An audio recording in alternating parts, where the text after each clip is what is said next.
গঙ্গোপাধ্যায় প্রাক্তন বিচারপতি, তাকে অনুরোধ করব, এখনো সময় আছে।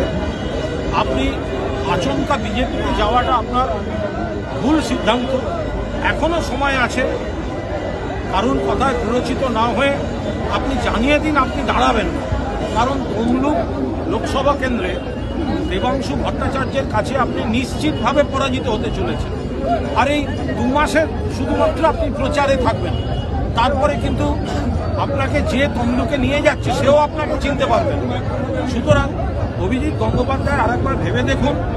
আপনি বিচারপতির আসনে বসে বিতর্কিত হয়েছেন, বিচারপতির আসন ছেড়ে রাজনীতিতে এসে বিতর্কিত হয়েছেন, বিজেপিতে জয়েন করে নিন্দিত হয়েছেন। কিন্তু আপনি যদি ভোটটা নিশ্চিতভাবে পরাজিত হতে চলেছেন, সেক্ষেত্রে কিন্তু আপনারা ব্যক্তিগত কোনো মান সম্মান অস্তিত্ব থাকবে না। আপনাকে সামনে রেখে পাটকা খেলতে নামছে। যারা নামছে যারা আপনাকে নামাচ্ছে তারা কিন্তু আপনাকে পাশ থেকে সরে যাবে। শুভেন্দু অধিকারী আর একটা কোনো বড় নাম পাশে রাখতে চায় না, ও আপনাকে দায়িত্ব নিয়ে হারাবে। তার সমস্ত কিছু নমুনা দেখা যাচ্ছে। এখনো সময় আছে। ক্যান্ডিডেট লিস্ট ঘোষণার আগে আপনি জানিয়ে দিন যে আপনি প্রতিদ্বন্দ্বিতা করবেন। আপনি আচমকা বিজেপিতে যাওয়াটা আপনার ভুল সিদ্ধান্ত। এখনো সময় আছে।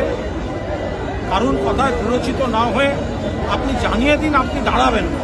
কারণ তমলুক লোকসভা কেন্দ্রে দেবাংশু ভট্টাচার্যের কাছে আপনি নিশ্চিতভাবে পরাজিত হতে চলেছেন। মণিপুরের কথা বলুন।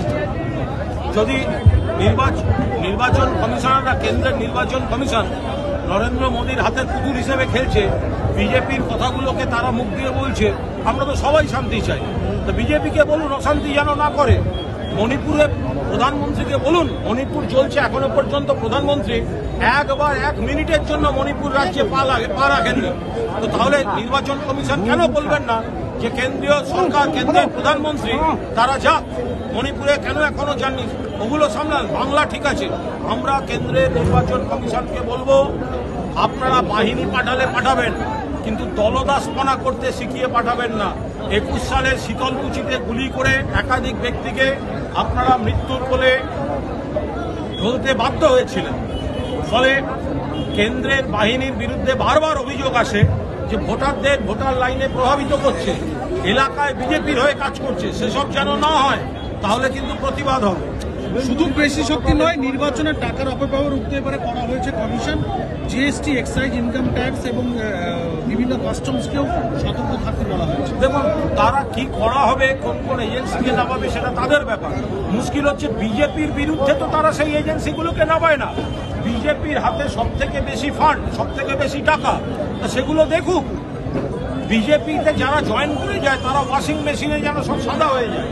ফলে নির্বাচন কমিশন বড় বড় কথা বলছে, আমরা অমুক টাকা ব্যবহার রুখবো, সিবিআইকে বলবো, ইডিকে বলবো। তা তোমরা তো সঙ্গে সঙ্গে বলে দাও যে বিজেপির বিরুদ্ধে কোনো ব্যবস্থা নেওয়া যাবে।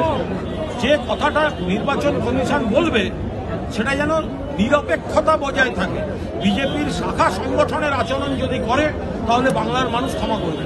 ট্রেন, বাস বা রাস্তায় নাকাবন্দির মতো এবার এয়ারপোর্টের নজরদারি কথা বলছে কমিশন।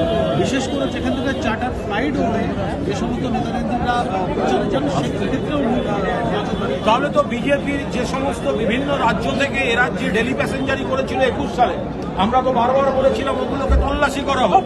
আমরা কিছুদিন আগেও বলেছি কেন্দ্রীয় বাহিনীর প্রোটেকশন যারা পায় তাদের গাড়িগুলো তল্লাশি করা হোক।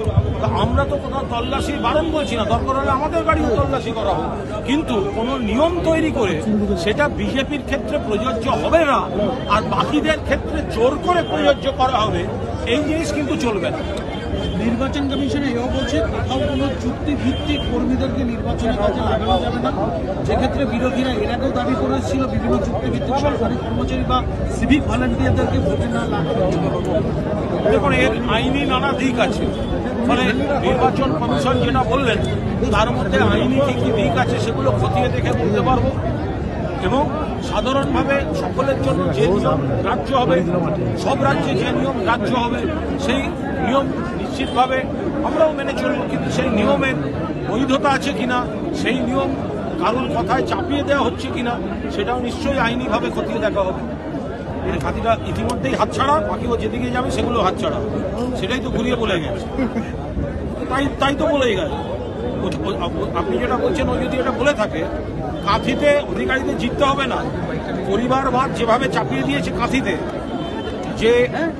যেভাবে আর একজন, ওরা কি ভেবেছে মানুষ হাতের পুতুল, যে বাড়ি থেকে আর একটা ভাইকে বের করে এনে, যার বিরুদ্ধে শ্মশান চুরি, ট্রিপল চুরির অভিযোগ আছে, তাদের এনে বসিয়ে দিল, আর কাঁথির মানুষ সব ভোট দেবেন? পুরনো আদি বিজেপিরা ভোট দেবে? তৃণমূল তো দেবেই না। আদি বিজেপিরা কেউ অধিকারী প্রাইভেট লিমিটেডে চাপিয়ে দেওয়া শ্মশান চোর, ট্রিপল চোর বলে অভিযুক্ত, তদন্ত এড়াতে মরিয়া এমন কোনো ব্যক্তিকে কাঁথির মানুষ ভোট দেবে। আপনি দাদা আজকে কর্মসূচি করলেন এবং এরকমভাবে দাবি করলেন যে 15-16 ঘন্টার নোটিশে, এই মূলত কারণটা কি ছিল? এখানে হচ্ছে তো এক হচ্ছে কাঁথির প্রার্থীর সমর্থনে প্রচার, উন্নয়নের সমর্থনে। আর যেহেতু গতকাল শুভেন্দু অধিকারী এখানে একটি মিছিল করে এসে এখান থেকে মমতা বন্দ্যোপাধ্যায়ের জখম হওয়া রক্তপাত, তাকে যে অশালীন অসভ্যের মতো অঙ্গভঙ্গি করে আক্রমণ করে গেছে, আমরা তার কড়া নিন্দা, কড়া প্রতিবাদ খেজুরির মানুষ করতে চাইছিলেন। এবং 15-16 ঘন্টার নোটিশে আজকে যেখান থেকে শুরু হয়েছে ঝনকার ওদিক থেকে আর এখানে এই বিদ্যাপীঠ পর্যন্ত এই 2 কিলোমিটারের বেশি রাস্তা, দুপাশে যে 40,000 মানুষের যে ঢল, এটা শুভেন্দুরা ভাবতে পারে না। এটা আমরা 15 ঘন্টার নোটিশে দেখিয়ে দিলাম যে খেজুরির মানুষ, কাঁথির মানুষ পুরো দস্তুর বিজেপিকে এবং অধিকারী প্রাইভেট লিমিটেডকে বঙ্গোপসাগরে ফেলতে প্রস্তুত। আর একটা কথা, অভিজিৎ গঙ্গোপাধ্যায় প্রাক্তন বিচারপতি, তাকে অনুরোধ করব, এখনো সময় আছে। আপনি আচমকা বিজেপিতে যাওয়াটা আপনার ভুল সিদ্ধান্ত।